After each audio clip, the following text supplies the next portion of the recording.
మార్గశిర గురువారాల్లో లక్ష్మీదేవిని పూజిస్తే సిరి సంపదలు వృద్ధి చెందుతాయి. ముఖ్యంగా ఈ మాసంలో గురువారాల్లో ఆచరించే లక్ష్మీవార వ్రతం ప్రసిద్ధి చెందింది. అయితే ఇలాంటి వ్రతాలు కుటుంబంలో వంశపారంపర్యంగా ఆనవాయితీ ఉన్నవాళ్లే చేసుకుంటారు. కాని ఎలాంటి ఆనవాయితీ లేకున్నా మార్గశిర గురువారాల్లో ఎవరైనా సులభంగా ఆచరించే ఒక పూజతో లక్ష్మీ కటాక్షం పరిపూర్ణంగా లభిస్తుంది. ఆ పూజ ఏమిటో, పూజను ఎలా చేయాలో ఈ వీడియోలో తెలుసుకుందాం. ఇంటి గడపకు పసుపు, కుంకుమ, పువ్వులు పెట్టడం వరకు చాలా మందికి తెలిసినదే. కాని కుటుంబ శ్రేయస్సు కోసం చేయాల్సిన పూజల్లో ముఖ్యమైనవి 2 ఉన్నాయి. వాటిల్లో ఒకటి ఇంటి ఇలవేల్పును కొలవడం, రెండవది ఇంటి ప్రధాన గుమ్మం గడపకు పూజ చేయడం. ఇంటి గడపను సింహద్వారమని, లక్ష్మీద్వారమని, ద్వారలక్ష్మి అని అంటారు. ఈ గడపకు పసుపు, కుంకుమ, పువ్వులు పెట్టడం వరకు చాలా మందికి తెలిసినదే. తరతరాలుగా పెద్దవారి నుంచి సంప్రదాయంగా వచ్చిన ఈ ద్వారలక్ష్మీ పూజను చాలామంది ఆచరించడం చూస్తుంటాం. ముఖ్యంగా మార్గశిర గురువారాల్లో ఈ పూజను ఆచరించడం శ్రేయస్కరం.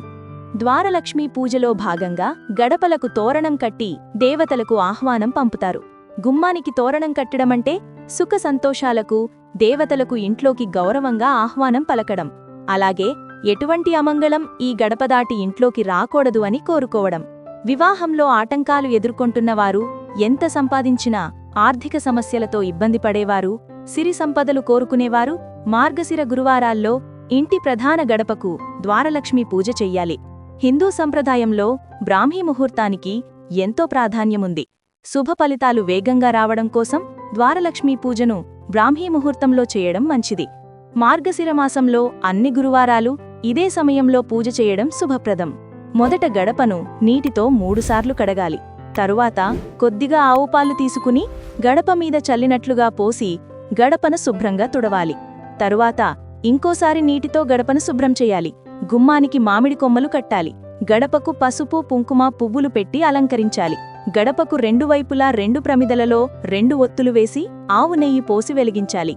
తమలపాకులో కాని, అరటి ఆకులో కాని బెల్లం, అటుకులు, తాంబూలం పెట్టి ముందుగా వినాయకుడికి నమస్కారం చేసుకుని, పెళ్లి కావాల్సిన వారు మంచి పెళ్లి సంబంధం కుదిరి ఆ ఇంట్లో శుభకార్యం జరగాలని సంకల్పం చెప్పుకుని వెంకటేశ్వర స్వామి అష్టోత్తరం చదువుకుని హారతివ్వాలి. సిరి సంపదలు కోరుకునేవారు లక్ష్మీదేవి అష్టోత్తరం చదువుకుని హారతివ్వాలి. గడప దగ్గర పెట్టిన దీపానికి నమస్కరించి కొండ ఎక్కే వరకు ఉంచి తరువాత తీసేయాలి. పూజ అయిన వెంటనే వెళ్లి నిద్రపోకూడదు. నిత్య దైనందిక కార్యక్రమాల్లో మునిగిపోవాలి. మార్గశిర మాసంలో 5 గురువారాలు ఇలా చేయడం చాలా శుభం. ద్వారలక్ష్మీ పూజ కేవలం వివాహం కావాల్సిన వారు, సిరి సంపదలు కోరుకునేవారికి మాత్రమే కాదు.